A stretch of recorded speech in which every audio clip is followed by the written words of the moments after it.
Welcome to Chillin' 101. We hope this video helps. You already have FL Studio open and your plugin loaded. Now act. First, click the plugin wrapper so its parameters are accessible, then find the exact knob or slider you want to control. Right-click that parameter and choose Create Automation Clip. This instantly places an automation clip in the playlist. Once the clip appears, make sure the plugin stays visible in the channel rack. That connection preserves the mapping. If you need tempo-locked automation, switch the clip to time mode now. Once the automation clip is in the playlist, you shape its behavior. Use the draw tool to add points, then drag to create rises and falls. Hold mode creates sudden jumps, while curve mode smooths motion. You can right-click points to set tension and fine-tune values numerically for precision.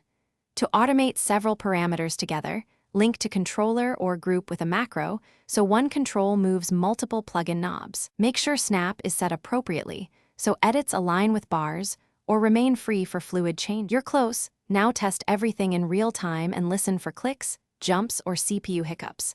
If the automation playback looks off, confirm the plugin wrapper still shows the mapped parameter. Relink by right-clicking and choosing Create Automation Clip again if needed. For CPU problems, render the plugin to audio or use track freeze to keep automation intact without processing load. Finally, save a version backup before major edits so you can revert. This simple habit prevents lost mappings and speeds recovery.